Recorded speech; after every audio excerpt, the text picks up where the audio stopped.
And the result of these incidents is something that can cure your body, make you live longer, rally you when you're not feeling straight up and down. Do I lie to these people? Joel Goodman, you are from Sarasota Springs, New York, founder and president of the Humor Project. Absolutely, Phil. You actually, this project brings us the awareness that smiling and humor, laughter, can heal us. Make your case here. Absolutely. It's crucial that we take our job seriously, as you certainly do, and it's also crucial that we take ourselves lightly.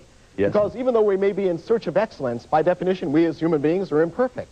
And the ability to laugh at ourselves is a great way of closing the gap between the excellence we seek and the imperfection that comes with being a human being. You are not a stand-up comic. You don't work Vegas. This is not something that you do.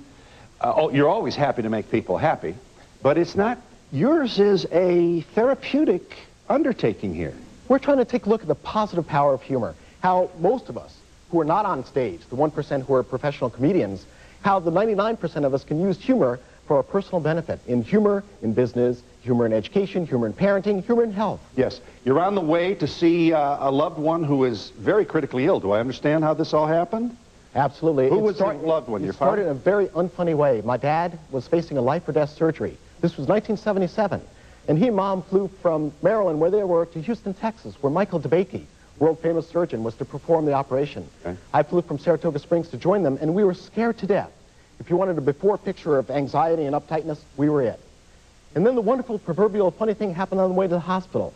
We were staying at a hotel, and the man who drove the van from the hotel to the hospital was a magician, because in the short 4 minutes, he transformed uptight, stressed-out people like us into people who are able to laugh and chuckle. This was a conscious effort on the part of the van driver.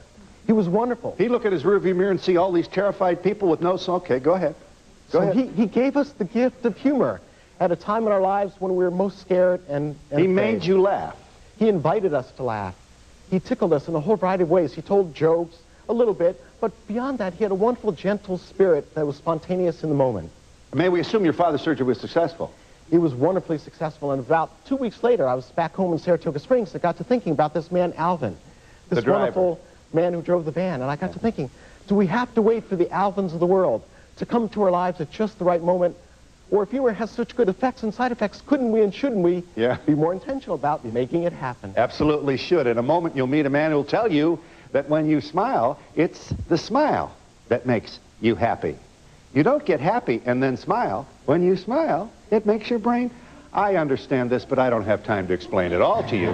But if you stay with us, we'll give you some sense of how thoughtfully serious are these people who would encourage us to laugh so that we might feel better. We might even heal ourselves of pathologies that would do us in. Give us the example of the writing your name. Well, another great way to help us take a look at the ability to laugh at ourselves. All of you have a pen and a paper or card. I'm going to ask you to do something you've done 1,000,000 times in your life, so this will be no problem for you whatsoever. I'm going to ask you very simply just to sign your name. But the only catch is, before you start, I'm going to ask you to take the card and hold it up to your forehead, and while it's there, go ahead and sign your name. So give that a try. Go ahead. On your mark, set, go. Don't look.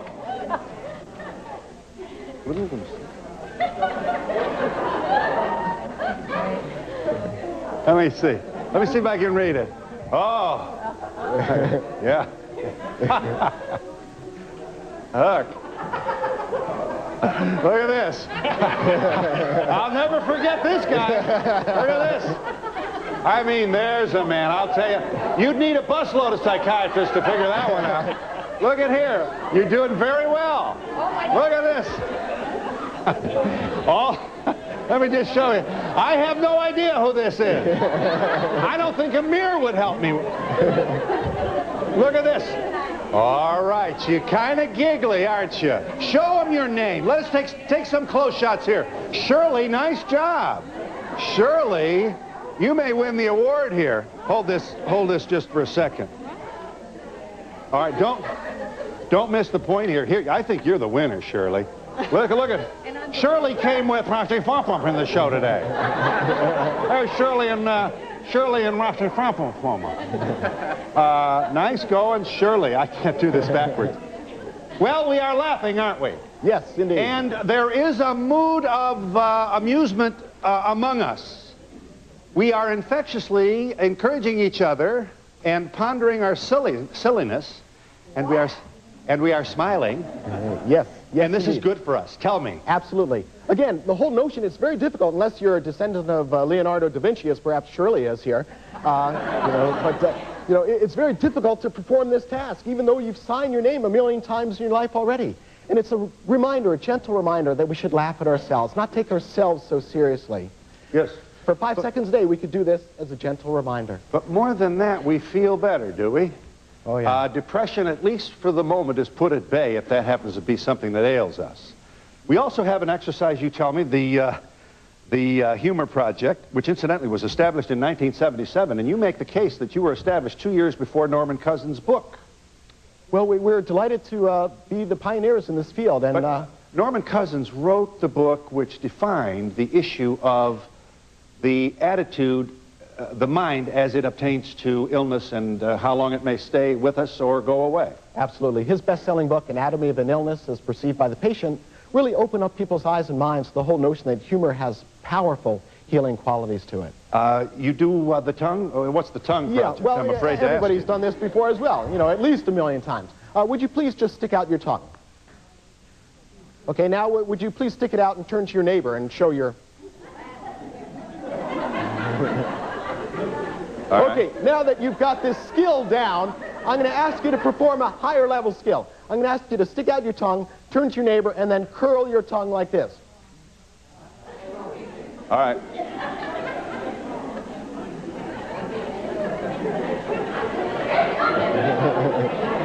No.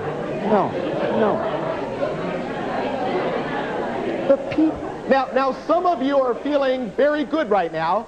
Some of you are feeling very inadequate. Genetically, by the luck of the draw, some of you were given the ability to be able to curl your tongue. My 14-year-old son, Adam, cannot curl his tongue. His 10-year-old sister, Alyssa, can and never loses a chance to remind him of this, Some of us, by luck of genetic draw, can't do that. That's not the way it is with humor. A lot of people have the same misconception, though, that you're either genetically gifted or born funny, naturally funny, and others miss the boat on that quality. That's not true. In fact, in our Humor Project, with over 700,000 people now, we've helped people to look at practical ways they can learn to, quote-unquote, curl their tongue and their lips. I want to give you a chance. Incidentally, what percentage of us can't curl our tongue? You can? You cannot. Well, cannot curl my tongue. Well, Julie, some have it, some don't.